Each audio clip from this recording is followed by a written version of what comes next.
हमारे चैनल में सबों को फिर से एक बार स्वागत है। अब हम प्रश्न संख्या 16 हल करते हैं। 16 में दिया हुआ है साइन 90 डिग्री घटा थीटा बराबर क्या होता है। तो लिखा हुआ है साइन 90 डिग्री घटा थीटा बराबर क्या होता है। तो इसे हम पहले भी बना चुके हैं। इसके बराबर हम लिख सकते हैं कॉस थीटा, यानी कि साइन 90 माइनस थीटा यदि दिया हो तो उसको हम लिख सकते हैं कॉस का थीटा। तो अब हम देखते हैं यह किस में दिया हुआ है। तो यह जो विकल्प है यह बी में दिया हुआ है, अतः हमारा उत्तर जो होगा सो बी होगा। अब हम प्रश्न संख्या 17 हल करते हैं।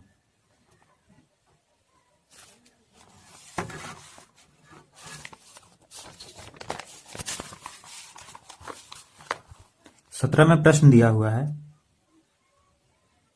ए भुजा वाले घन का आयतन क्या होता है। तो हम जानते हैं कि कोई भी घन का आयतन जो है वो होता है भुजा का पावर 3, यानी कि भुजा गुना भुजा गुना भुजा। तो चूंकि यहां पे भुजा जो है वो ए है, इसीलिए हम लिखेंगे ए गुने ए, यानी कि ए का पावर 3। तो हम देखते हैं कौन से विकल्प में यह दिया हुआ है। तो यह ए विकल्प में दिया हुआ है, इसीलिए हमारा उत्तर हो गया ए। अब हम प्रश्न संख्या 18 बनाते हैं।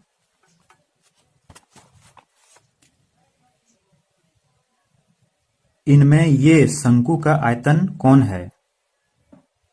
इसमें पूछा गया है इनमें से कौन सा विकल्प जो है वो शंकु का आयतन को निरूपित करता है। तो हम जानते हैं कि शंकु का जो आयतन होता है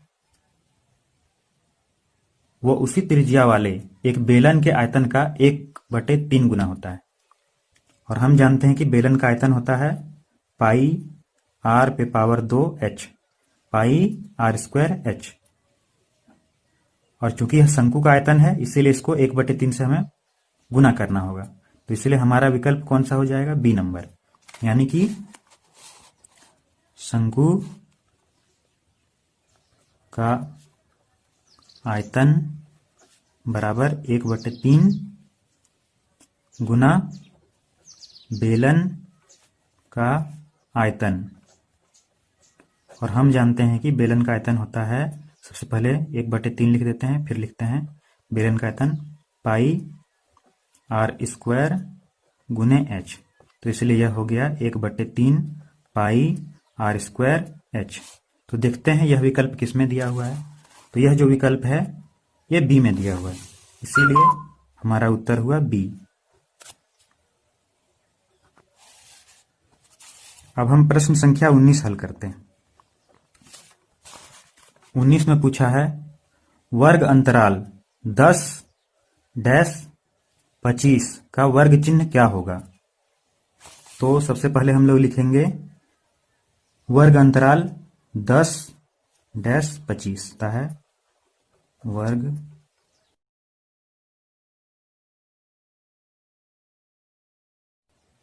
वर्ग चिन्ह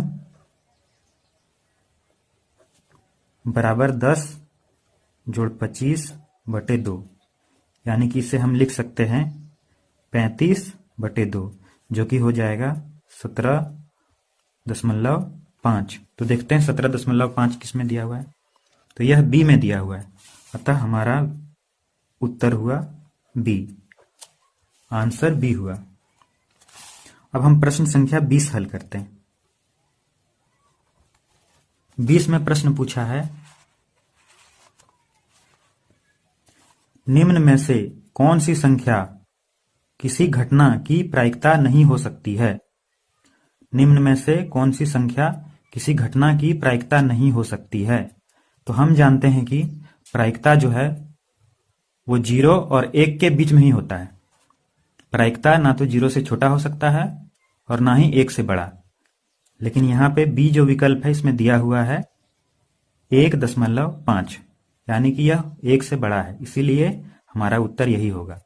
यही जो है सो प्रायिकता नहीं हो सकती, इसीलिए 20 का जो उत्तर है वह हो गया बी, 1.5। अब हम प्रश्न संख्या 21 हल करते हैं।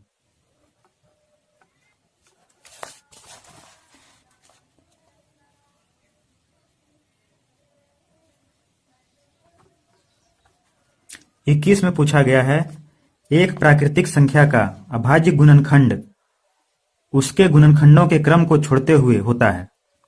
एक प्राकृतिक संख्या का अभाज्य गुणनखंड उसके गुणनखंडों के क्रम को छोड़ते हुए होता है। तो यहाँ पे उत्तर होगा अद्वितीय। हम जानते हैं कि कोई भी हम संख्या ले लें, जैसे 12 ले लेते हैं, 12 का जो अभाज्य गुणनखंड है वह होगा 2 गुने 2 गुने 3। हम इन तीनों को किसी भी क्रम में लिख लें, लेकिन यही तीनों ही हमेशा गुणनखंड आएगा। अतः उत्तर जो है वह अद्वितीय होगा। अद्वितीय का मतलब होता है सबसे अलग, सबसे हटके, यानी कि एक अकेला। तो इसलिए अद्वितीय ही होगा, जिसके समान कोई दूसरा ना हो। तो इसीलिए यहाँ पे खाली जगह में 21 में हम खाली जगह में भरेंगे अद्वितीय।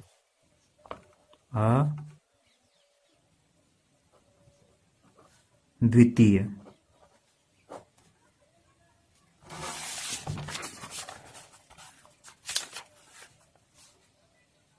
अब हम प्रश्न संख्या 22 बनाते हैं। 22 में पूछा है, वर्गमूल 2 डैश संख्या है।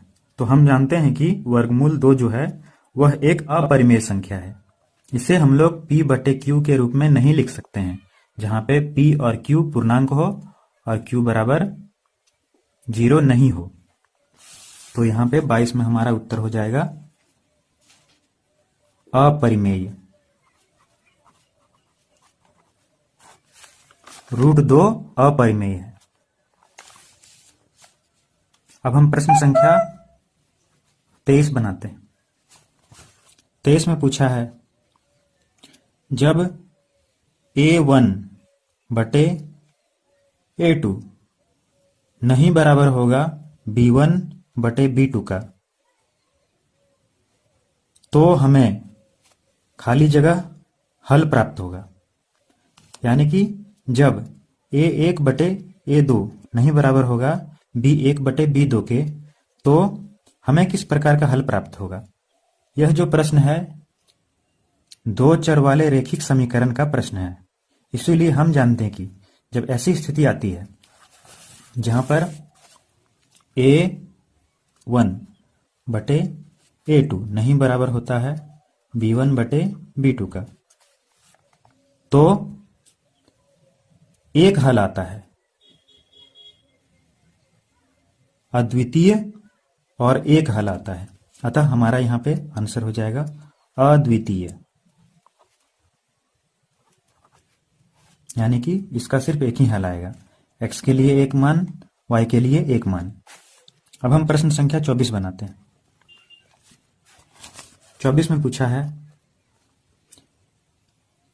ax पर पावर 2 जोड़ bx जोड़ c बराबर 0 हो तो विविक्त कर d बराबर होता है। तो हम जानते हैं कि यदि कोई भी द्विघात समीकरण दिया हो ax पर पावर 2 जोड़ bx जोड़ c बराबर 0, तो उसमें d यानी कि विविक्त कर जो है वह आता है b का वर्ग घटा 4 a और c। इसलिए हम लोग देखते हैं यह विकल्प किसमें दिया हुआ है। अतः यहां पे खाली स्थान में b पर पावर 2 घटा 4ac भराएगा। तो यही हमारा उत्तर है। अब हम प्रश्न संख्या 25 पर आते हैं। 25 में पूछा है, ax पर पावर 2 जोड़ bx जोड़ c को कहते हैं। तो हम इसे द्विघात बहुपद बोलेंगे, द्विघात समीकरण नहीं बोलेंगे, क्योंकि समीकरण होने के लिए बराबर का साइन होना जरूरी है। लेकिन यहाँ पे हम देख रहे हैं कि कहीं भी बराबर का साइन नहीं है, लेकिन ये द्विघात है, तो इसलिए हम लोग इसको द्विघात बहुपद बोलेंगे। तो इसीलिए 25 में खाली स्थान पे भराएगा द्विघात बहुपद। अब हम लोग प्रश्न संख्या 26 पर आते हैं। 26 में प्रश्न दिया हुआ है, यदि b पर पावर 2 घटा 4ac बराबर 0 हो तो मूल खाली स्थान होते हैं। तो हम जानते हैं कि जब ऐसी स्थिति आती है जहां पे विविक्त कर, यह जो है ये विविक्त कर उसका सूत्र है, यह जो है b² - 4ac विविक्त कर का सूत्र है जो कि 0 के बराबर है। तो इसमें जो मूल आएंगे 2 और दोनों ही वास्तविक होगा, तो हमें यहां पर वास्तविक भरना है, तो इसीलिए 26 में हो जाएगा वास्तविक। अब हम लोग प्रश्न संख्या 27 पर आते हैं। 27 में प्रश्न पूछा है किसी संख्या की ऐसी सूची जिसमें प्रत्येक पद का सार्व अंतर समान हो तो उसे खाली स्थान कहते हैं। तो हम जान रहे हैं कि यह जो प्रश्न है वह समांतर श्रेणी का है, और इस प्रकार का सूची या फिर श्रेणी जिसमें प्रत्येक पद जो है उसमें एक ही अंतर होता है, तो उसे हम लोग क्या बोलते हैं? समांतर श्रेणी। तो इसीलिए इसमें खाली स्थान पे भराएगा समांतर श्रेणी।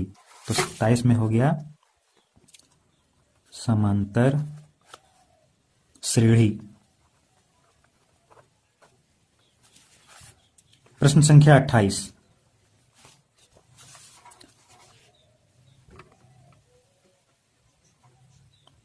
में पूछा है सभी खाली स्थान त्रिभुज समरूप होते हैं। तो हम जानते हैं कि सभी समबाहु त्रिभुज आपस में एक दूसरे के समरूप होते हैं, और बाकी दूसरे कोई भी त्रिभुज जो कि समबाहु नहीं हो वो समरूप नहीं होते हैं।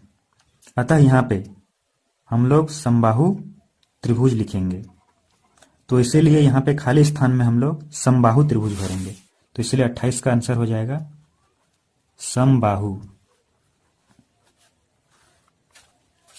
क्योंकि सभी समबाहु त्रिभुज के कोण जो है वो 60 डिग्री के ही होते हैं और भुजा समानुपाती होते हैं। ये भी 60 हो गया, यहां भी 60, यहां भी 60, यहां भी 60, यहां भी 60, यहां भी 60, यहां भी 60 डिग्री, यहां भी 60 डिग्री और यहां भी 60 डिग्री, और भुजाएं जो है आपस में समानुपाती होंगे। अब हम प्रश्न संख्या 29 हल करते हैं। 29 में पूछा है tan 90 डिग्री घटा थीटा खाली स्थान होता है। तो हम जानते हैं कि इसका क्या मान होगा? कॉट का थीटा। यदि tan का 90 डिग्री घटा थीटा लिखा रहे तो वह जो है सो कॉट थीटा के बराबर होता है। तो इसीलिए 29 में भराएगा कॉट का थीटा। अब हम प्रश्न संख्या 30 पर आते हैं। 30 में पूछा है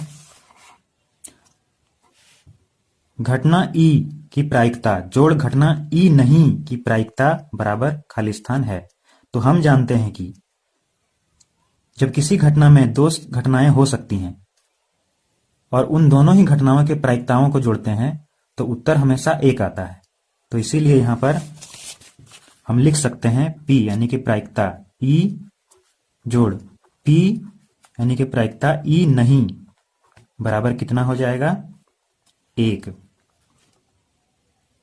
तो इसीलिए यहां पे खाली स्थान पे भराएगा 1। तो इसीलिए हमारा जो उत्तर है वह 1 है। आज के लिए इतना ही। अगले वीडियो में हम लोग और प्रश्न हल करें।